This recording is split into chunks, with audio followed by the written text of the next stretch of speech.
Perkenalkan, nama saya Dadan Nurmansyah akan menyampaikan tugas simulasi video pembelajaran P2K2 Angkatan 13 Modul Pengasuhan dan Pendidikan Anak, sesi pencegahan, penelantaran, dan eksploitasi terhadap anak.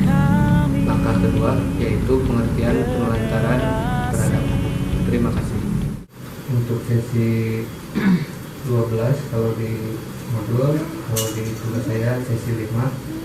Apakah ibu-ibu mengetahui tentang penelantaran terhadap anak? Ditinggal oleh orang tuanya. Ya, ditinggal oleh orang tuanya. Terus? Tidak diurus oleh orang tuanya. Ya, tidak diurus oleh orang tuanya. Ya, seperti itu. Untuk selanjutnya, bisa ada perwakilan dari ibu untuk membaca buku pintar halaman 33 sampai 34. Enggak, silakan mau.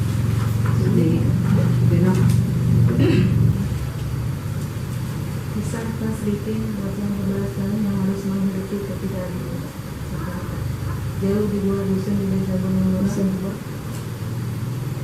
Kecamatan Cilamuk, Banyumas, Jawa Tengah. Tasripin 12 tahun kandung dari dusun Pesawahan berhidup sendiri dan lapar makan untuk menghidupi ketidakadilan. Dan di 9 tahun, Dianti 7 tahun, dan Melayu 5 tahun. Tasripin harus bekerja di sawah agar adik-adiknya tetap bersama. Di rumah bilik kayu dengan luas 5 kali 7 meter persegi dengan satu ruang kamar luas 3 kali 3 meter persegi dan sebuah dapur dengan tungku kayu bakar serta isi perabotan yang sangat sederhana dan hanya terdapat 2 buah kursi panjang dan 1 meja. Beralaskan lantai semua dia sudah pecah. Hidup 4 proses batang karat. Ayah mereka pergi bekerja di Kalimantan bersama kakak tertuanya. Sementara ibunya meninggal akibat tertimbun longsor saat sedang mencari pasir 1 tahun lalu.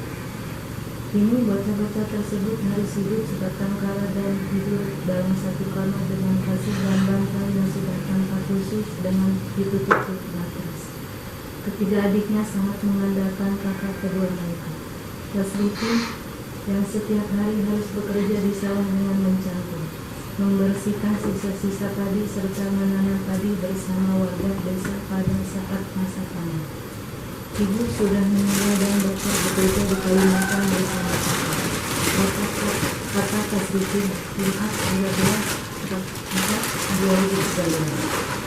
Ya, kalau dari bilang, yang lain, ibu itu, silakan. Hampir setiap hari Tasripin mesti pergi ke sawah untuk mencari uang demi menghidupi ketiga adiknya. Para tetangga sekitar yang simpati dengan keadaan Tasripin pun kadang sering membantu memberikan nasi maupun lauk pauk bagi bocah-bocah tersebut. Tak jarang mereka hanya makan dengan nasi seadanya namun nampak nikmat. Kalau berangkat ke sawah jam 7 pagi dan pulang jam 12 siang. Kadang sehari dapat 30.000 atau 40.000 sehari. Itu beli beras dan sayur, sisanya untuk sedang adik. Jelas bocah yang telah putus sekolah itu, pagi sebelum dia berangkat ke sawah, Tasripin harus memasak nasi dan sayur untuk adik-adiknya. Selain memasak, dia juga harus mencuci pakaian, menyapu, serta memandikan adik-adiknya. Tapi bukan hanya sekedar memandikan dan memberikan makan untuk adik-adiknya, dia pun bertanggung jawab terhadap akhlak adik-adiknya dengan mengajak adik-adiknya sholat dan mengaji di mushola depan rumahnya. Ya, terima kasih kepada Ibu Nur serta Ibu yang sudah membacakan sumber kerja kisah tentang Tasripin. Nah, dari kisah Tasripin tersebut kita bisa ambil kesimpulan. Yang pertama, apa saja pekerjaan dan tanggung jawab yang dilakukan oleh Tasripin dalam menghidupi adik-adiknya.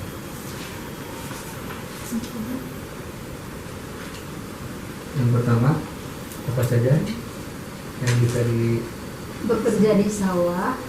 Satu, bekerja di sawah.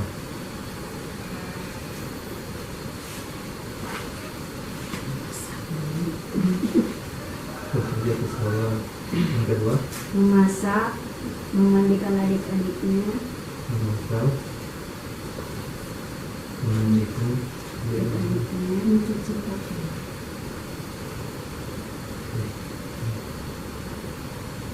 Mencuci pakaiannya, Terus mencuci pakaiannya. serta mengajak adik-adiknya sholat dan mengambil sholat. Serta mengajak Adik-adiknya adik-adiknya sholat dan mengaji dengan sholat. serta mencuci